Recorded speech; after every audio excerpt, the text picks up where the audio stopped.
we left Burundi very young. I was at like age of 6, and the moment we arrived in a foreign country, the one thing that I noticed is I was the only boy. So I had 3 sisters, and I was the only boy, and I always understood and knew that I had to actually carry the family name.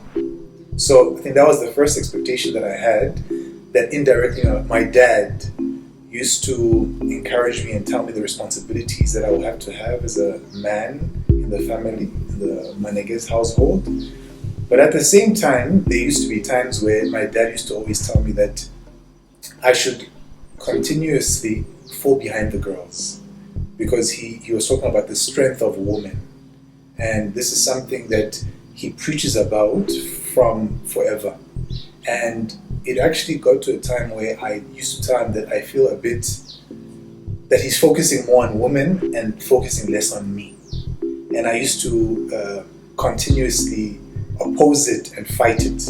The ways that he used to understand that the structure, it's the women that have it. The discipline, it's the women that have it. So there are things that he almost said, just those are not really what you're strong at. You focus on others. The other items will be covered by your sisters. So the expectation side, I also realized that there were some things that he did not really necessarily push me. And I've also seen the ripple effects in the relationship in my marriage with Steffi. And so and I feel like there was a huge pressure and expectation from my parents or the family or the surroundings that I would excel academically, because also my brother, who was the firstborn, although I'm convinced he's the smartest, so we are 5 children in the family, he's the smartest, but he's always put the expectation very low. So he would do the bare minimum just to pass and be admitted to the next grade. So because of that, then it was all eyes on Steffi. Steffi has to do well. So academic pressure, cultural dynamics of what is expected from a girl versus what is expected from a boy, right? I remember from a very young age, I always knew that I didn't like house chores, It's never been in me. I've never been, the tidy person, cleaning up, doing the survey. It was never in me. But then because there's that expectation in the Burundian culture that girls will be, so every single time my parents would have visitors, friends over, it's Steffi and Leslie have to go and do the service. And guys, I hated that. Like, legit. I was so happy when we left Burundi, But then again, even after I moved to Canada, yes, we spent 3 years, but then the moment my mom moved in Montreal, and then we would receive people, host people, the same expectation. So there was never, go call Carl in the kitchen, bring him, ask him to come and ask them. So I guess the typical, I think a lot of African girls have, they were raised with that expectation that you need, even though your parents know you're not gifted in that area, you don't thrive in that area, when people are around, you need to put on almost like a show and be all proper, because then it's a reflection on how your mother is raising you guys. At home, yeah, my mom made it an obligation that there's no division in chores. Mm-hmm. No female, no male. So I used to wash the dishes, I used to clean, I used to do everything the girls were doing. So that aspect was a bit different on my side, but I think expectation. So for example, like how you're saying your brother, they expected him to do less than what you did. Mm-hmm. It was somehow the same in my family. And the responsibilities went onto the woman's side to excel, because ultimately they almost felt like with us guys, or with me, I was going to find my path. Mm. It's almost like there's that thing of the world is going to navigate, help you navigate through life much easier than your sisters.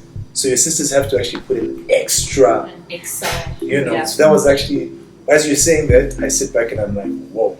There was that little voice inside of me that said, if I do exactly what they want, then maybe they won't send me away again, And I knew again, school was the top priority for my dad. So I would excel at school, and I wanted to constantly please them with that. I always wanted them to be talking about how good I was. And I was being compensated for that, or rewarded, let me call it rewarded for that. So it has always been, anything that my parents want, I want to do it, So I think just to add to what you're saying, both of us being kids that actually lived a big portion of our lives outside Burundi, I think, I'm going to speak about my family. We became a unit, and it was like us against anything that the world actually will throw at us. So we became so close, and our relationship with the parents wasn't dad or mom, it was friend. And we used to communicate, speak, so to the point that our relationship, as it shifted from more of a parental into a friendship, everything we did was based on they must be happy and they must be proud. And that in itself has led us to realizing that today we're married, Steffi and I, and this was something that my parents were extremely content about. And I know that it was going to be difficult for me to get married to a woman that my parents were not happy with. And from Burundi, from a different, from a certain family, from all these different things, all these stereotypes that sometimes you look at and you're like, no, we should get over that. The one thing that I've understood is only now after we got married, thank God that I have a good relationship with my parents, I am now questioning them. And I am telling them how difficult it has been trying to please them for so long, trying to be the perfect child, perfect kids actually. And it has been so tiring and so draining that we are learning how to undo. And when we are having those conversations with our parents and our families, I think when we confront them about that pressure and how it has led us to make certain choices in life. One of the things my mom always says, but for example, she'll be like, but I didn't choose your topic at school for you, And to Jesse's point, like, for example, our parents could argue, but we didn't. I didn't tell you to choose Jesse, vice versa, But what I've been trying to explain to them subconsciously, in the way we were raised, and the narrative and everything you hear around your environment, then leads you to make certain choices, because in the back of your head, they're going to be happy about it. So I've told my parents, yes, no one told me to become a chartered accountant, but I knew it would make them happy. So I make that choice. And then today I know I'm not thriving in that environment, And again, for the relationship, we always say, us meeting each other was pure coincidence, but at the same time, our brains were wired so that we could be attracted to each other, So, yeah.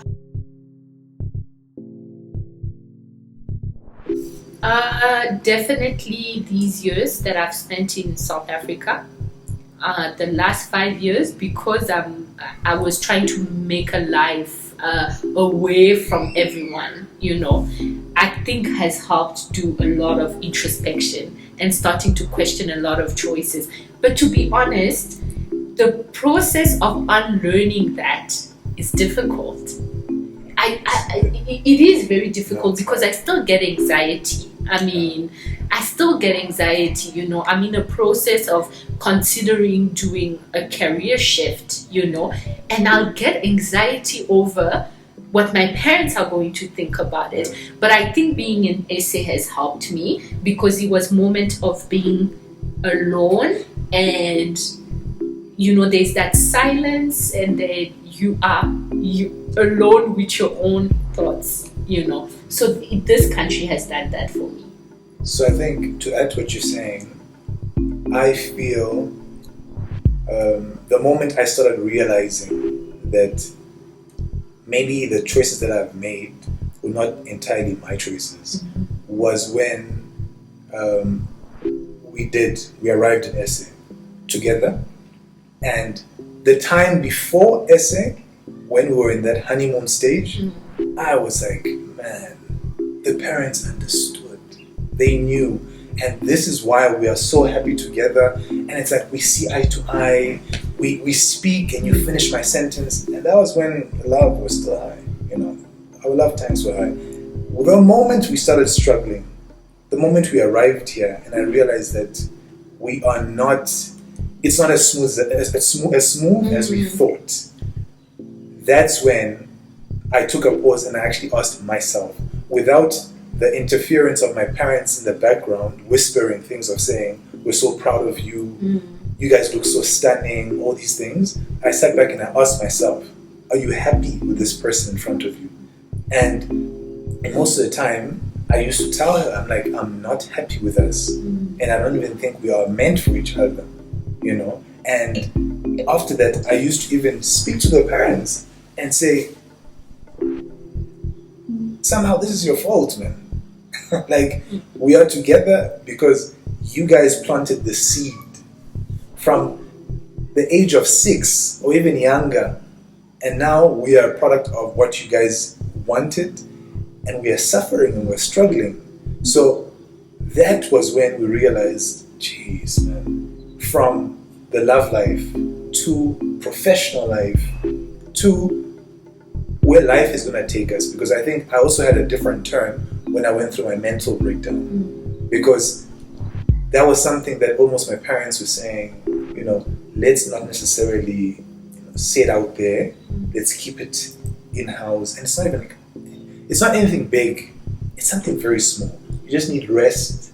You need to just, do a bit of sports. So it's like minimal. Like you minimize something that you might feel like it is taking a huge portion or a huge part of who you are.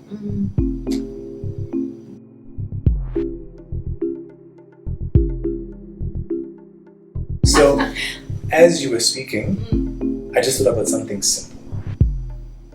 I never understood how much my mom and her persona and her way of doing things really impacted me. And I sit like here with Steffi, and in most of the times, Steffi is very confrontational. That's something my mom would never do. So Steffi, whenever I'm doing something wrong, she will call it out, and she will call it out loud. And she will make me understand that what I'm doing is definitely wrong. Not that it's like, babes, you could have done, no, it's wrong. And it's plain. And I always tell her, I don't think that's how you speak to your husband. And for me, I almost feel like she's almost speaking to her brother, because she's got that relationship with her brother and her siblings, where it's screaming, but it's like screaming in love. And my mom did not scream. My mom spoke to us very, calm, in a very passive way. And I always tell her that I wish that she could be more of my mom, you see. So that expectation is the one thing that I actually realize, and I sit back and I'm like, even in the preparation of food, even in the way my mom supported my dad when it comes to his business, I'm like, only if I had a woman like her, my life would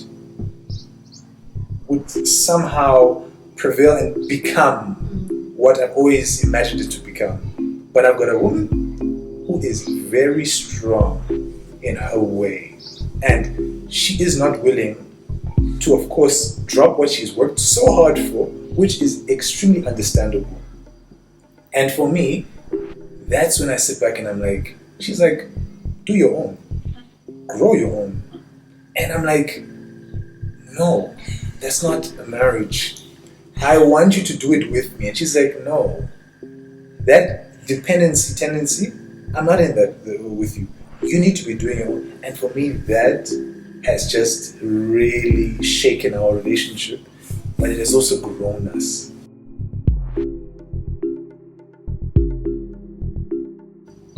Even though I said it's growing me, or it's grown me, I haven't found the answers yet. So I think it's something that we still struggle with until today, where I have to continuously remind myself that how my mom used to act is not necessarily the role of all women. And now I'm being exposed to a woman that is very driven. And not to say that my mom wasn't driven, but my mom was from a different background. And I've got a woman here who's not going to hold her tongue when she sees something wrong. I've got a woman here that's driving and extremely focused to build her career, but her career is also our career. It's our life together. If she grows, I grow. But for me, I'm starting to understand that idea of what are the duties of a mom, what are the duties of a dad. What I've learned from the past, I'm changing now. And to change that has been the hardest and the most difficult journey, because the gender roles are so like cryptid in our minds. And for my wife to be in a position where she's like, I don't want to cook, you cook. I do it, and I do it sometimes when I'm in a good mood. But when I'm in a bad mood, it's that reminder that, what? You know, I'm doing the cooking, I'm doing the cleaning. And then you are saying, if something is dirty, we can get a person to clean up. You work hard, you make enough money. And I'm like, nah. How are our kids? So I start actually attacking and saying, how are our kids going to actually grow up? How are they going to understand what is right, what is wrong? So I become very defensive before I sit back and reflect.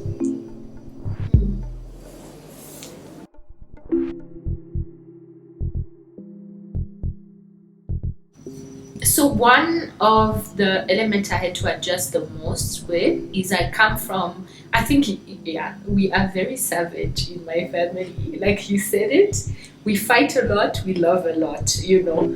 But I think we are also very independent.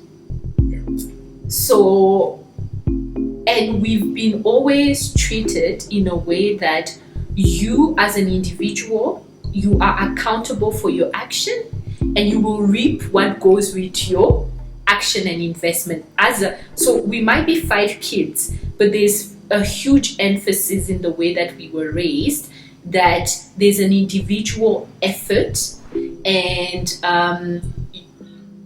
that is associated to it. So it's not, oh, one has done well, so let's reward everyone as a group. So I took that into my marriage, you know. That mentality, and there is still a lot of friction around that. We are still trying to learn, but I've also come to appreciate, you know, the differences, in the sense that I'm also learning that not everything is an individual journey. Like, I think we are also brought to be a unit for a reason, you know. And I think I've spoken about it before, where I've enjoyed to see how he gets very involved in everything that I am attached to, you know, the activities, the non-for-profit, the volunteer work that I do outside of my work. Jesse will, you know, participate and help and make it his own. Even before I started, it's like I'm looking for that team around me. And because everyone has their own different lives now, that person has become Steffi. I've replaced them with Steffi. But then Steffi is like, go and do you. And I am like, I'm literally like a rabbit on the freeway, eyes out. And I'm like, but what can I do? You know? And she's like, no, you have to learn. And it's like, how do you learn that? And then after that, whenever I'm assisting her, the same way, when she's speaking about her NGOs and everything that she's involved with, I put everything in it because that's what I'm used to. Yeah. I think the reason why I didn't even use a deer is a strong animal. I'm a rabbit. I'm a rabbit, and I think it's been a huge struggle. It still is a huge struggle. I start things and I almost end up throwing it on her lap. And instead of it being an organic way of assisting me, it almost becomes like, you're throwing this thing on my lap, it has no structure. How do you want me? And that has been something that we continuously are speaking about, and we start to realize more and more that it's only through those difficult discussions that we will only get to a place where we can't find a middle ground. Yeah? I don't know if you can just jump in before. No, I think, like you've said, spot on. I mean, we're still in the middle of trying to figure it out. As simple as that. I don't think we found a solution. I think there's compromise that are being done on a regular basis. But even in the process of it is still difficult, So I'll have moments where I realize, you know what, Jesse's really struggling. Let me jump in. Like, as much as I want to give him tough love and be like, but that's not how I got raised, You need to fight the fight yourself, and then people come and help push you forward.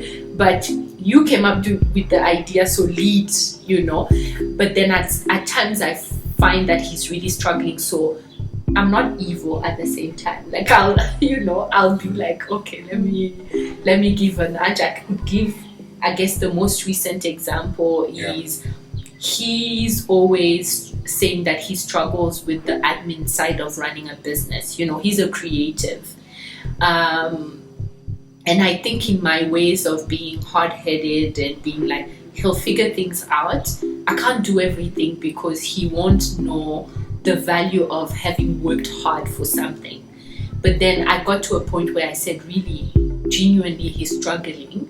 So let me jump in, and then, helped him hire a project administrator, put the job specs together, do the interviews with him, and, walk him through that journey, because I also realized that I could be hard on my ways, and, but at the same time, when do we find the middle ground to say, how do I give a little bit to what he's used to, which is a team and unit solving, versus my independent way of doing things. So, there's compromises that are done. Can I quickly just jump? So the one thing that I want to jump in is, I have also understood the struggle of the man ego, the male ego. And the reason why I've struggled with the male ego is the idea of me being in a place where I'm asking for assistance a lot more. That has been very difficult because I do not want to ask. I want it to almost be given onto me. And I think this is all based on how I grew up, and as a boy, an only boy, it's what does Jesse need? It is, Jesse doesn't seem like he's getting things. That's when you actually jump in. That's your responsibility. Make sure that he's good, and it's that thing of sometimes parents are more lenient on guys, but because they know that their sisters are there to cover any issues, or any loopholes. And with that, I just wanted to add that I have sometimes given her ultimatums where I'm saying, there is potential. I can make a lot of money. I can push this business. We can be successful. And for us to be successful, I want you to choose between your job and us. And I sometimes say it out loud, and I'm like convinced. I'm like, you choose. You've got a great job, great salary and all, but if you come and work with me, we can triple or quadruple it, you know? But then I sit back and I'm like, how selfish am I to put her in that situation where she has invested a lot in her education. She has invested a lot in her work experience, not just in South Africa, but all over, from Canada to Burundi to South Africa.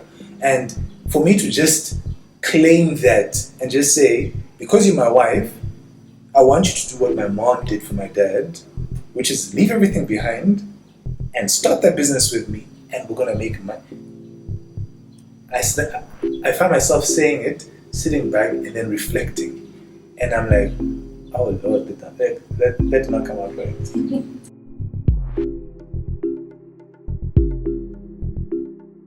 Something that I'm struggling with. So gender roles. I want to try to raise our kids from even the colors that we choose for them from birth. You know, not giving the pink and making the pink the girl and blue the boy. I want them to be just open to all possibilities in terms of the roles at home. That's me. I like that because I think that's definitely the top element that we need to change, the gender expectation or gender roles. And then the second one for me would be taking time to understand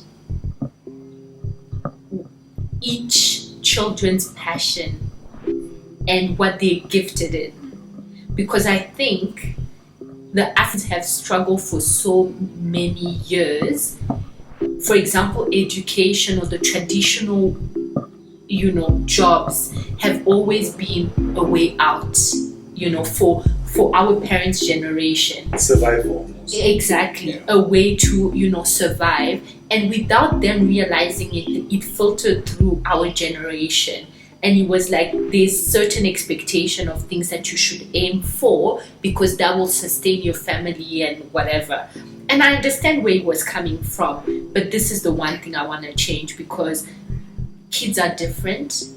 People thrive in different environments. And I think this is the one thing I've learned from being around Jesse. He has a gift in understanding people and taking time to understand people, and I really want us to do that with our kids. This is the one thing that I'm saying I don't want to do it the way my parents did it. Each person I'm convinced has an opportunity to flourish and become something big, provided that that gift is nurtured. And I can see how it can be easily squashed by the environments that we grew up in. The presence that Jesse's parents and Jesse's family has had in Burundi for our extended family has been incredible. For them, the moment we got married, we became one family, and they understand the culture.